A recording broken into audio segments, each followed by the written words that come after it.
Hey guys, back with another Maplestory video here. This time, will content on the Demon Slayer.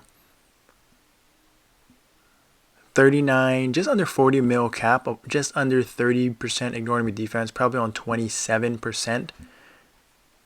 And I think this is my first clear, second clear on the Demon Slayer, actually. I was able to fill in on the main team last week, but this is kind of the first one. We have a new team. Again, we've been very fortunate, able to kind of split up our main team to help others clear. And I mean, I'm just gonna be honest, I'm 40 mil cap. I'm pretty much getting carried, right? I think people ask me all the time, what is the requirements for will? And honestly, it hasn't changed.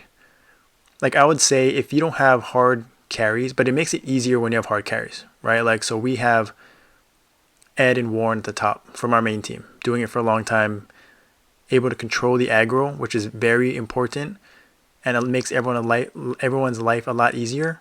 They're able to reposition the boss, and then they're obviously able to do a ton of damage.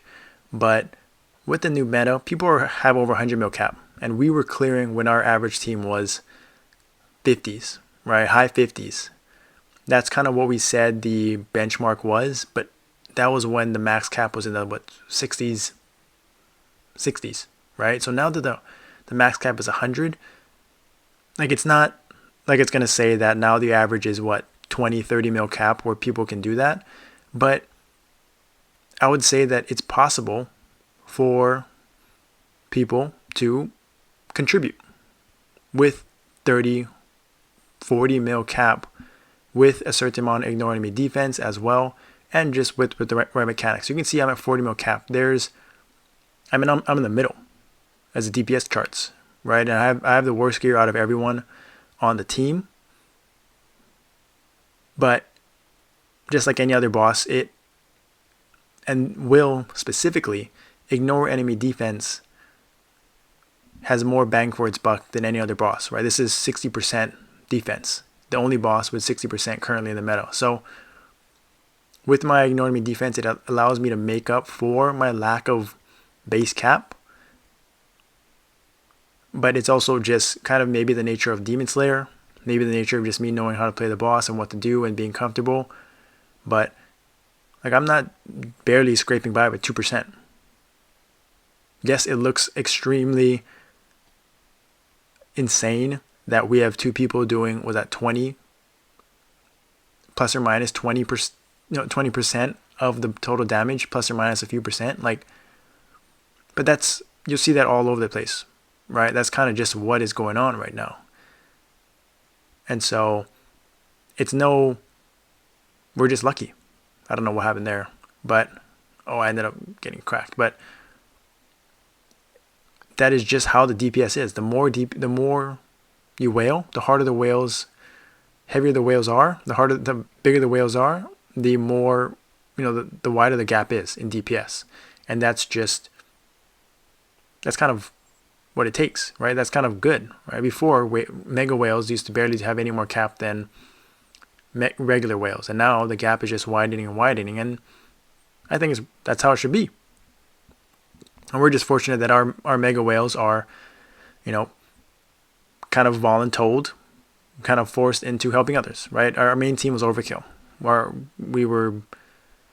It was kind of a waste. Like, it wasn't even maximizing our own DPS because we were clearing so fast. And so we were fortunate to help others people. And you can see at 40 mil cap, I'm holding my own. I would say 150 bill DPM is not bad. I'm using my burst right here. Make sure I don't waste it when he teleports. And let's see, by the end of phase 1, 10 minutes in, I'll be at over 120, 130, maybe 140 bill DPM. Just under 140 bill DPM. And like, we're waiting. We're waiting here. So I can do more DPS. And so it's nice. 40 mil cap I would say, is on the lower side for sure. But in my opinion, if you can dish out the DPS, and if you have people that can, like I would say my DPS is equivalent, maybe just a little bit lower than some of our DPS from our first clears. Back before ignore enemy defense was a thing.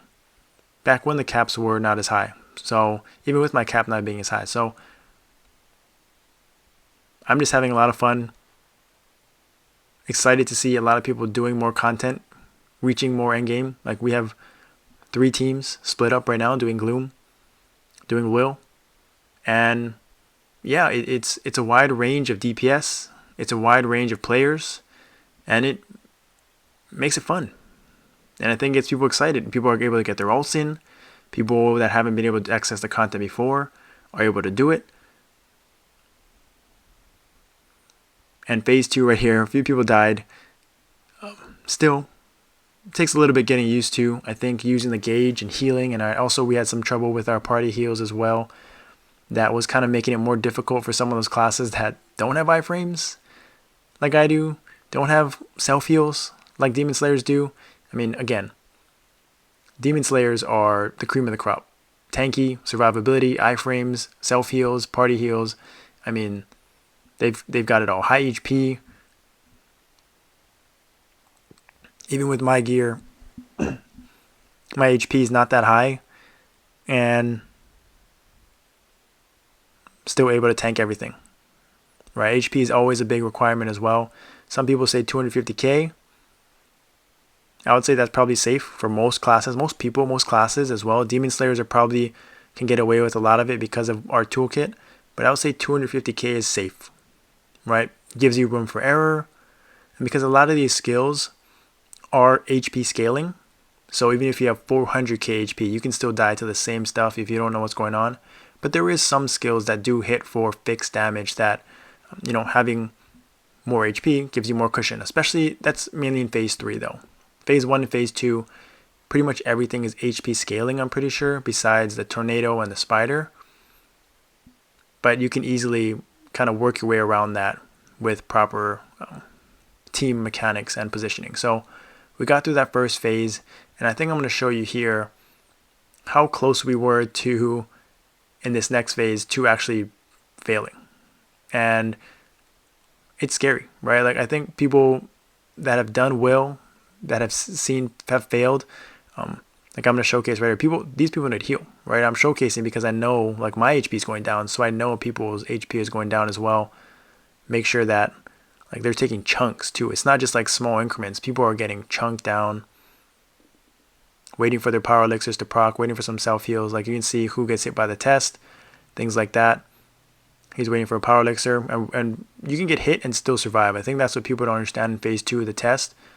But like, I think it's 70-75% HP. So if you're not at full health, you're risking it, right? It's very risky and very scary. So I always try to tell people, press that gauge in between tests. Make sure that they are at full health. We have our fountains down for my bishops, our phantoms, our self heals, whatever is available. And easy peasy. Once we got through that, we kind of knew we were in a good spot. We have Warren, our Sia, who is not only an insane DPS, but also is also controlling all of the mechanics in phase 3. And coordinating with our bishop. And right here we had our poison person go on the wrong person. But we kind of regrouped here. And yeah, Demon Slayer, burst. Pretty nice. Pretty nice. Not on the level of Paladin, that's for sure. But I think it's definitely more. I think it's not the high peak numbers, but it's easier to use in long fights, right? Because Paladin's V3 kind of has to pair with Divine Echo. Demon Slayer is one you can use on pretty much, you can wait it out.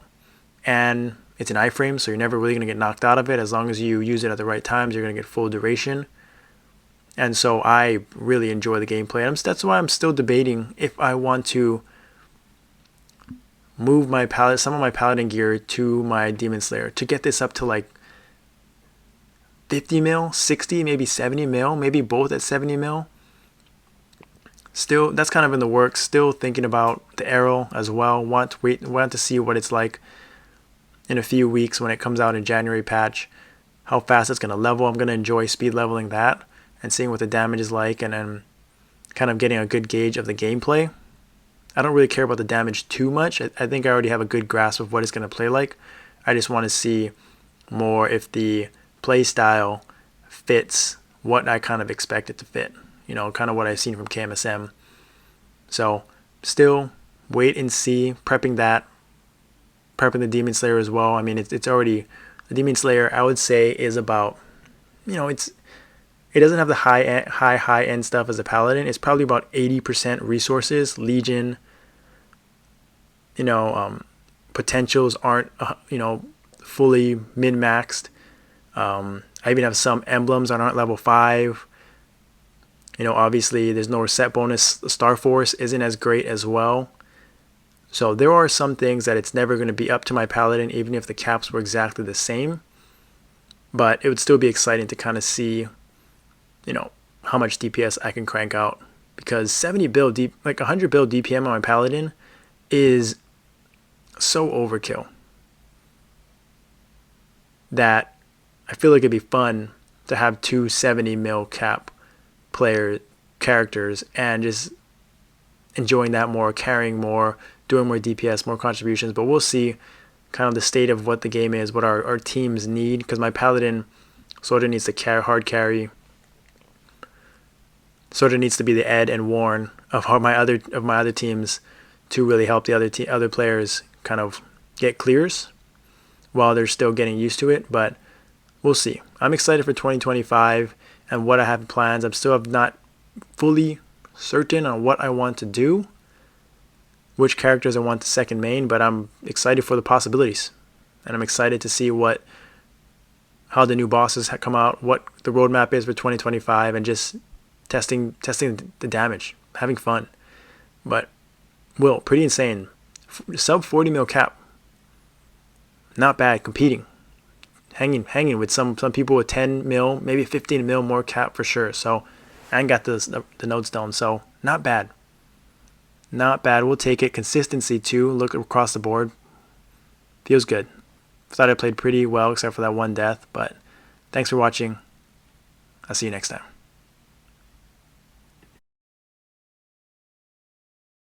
And if you guys made it all the way to the end of the video, I appreciate it. Thank you so much. Don't forget to like and subscribe and join the Discord community. The Echo Clan community is growing, the best community in the game right now. And if you want to take your gameplay to the next level, improve your gameplay, do more damage, do more DPS, you definitely want to subscribe. The first 7 days are free and you're going to get full access to everything in the channel. So you definitely want to check that out. Thank you guys so much. I'll see you guys next time.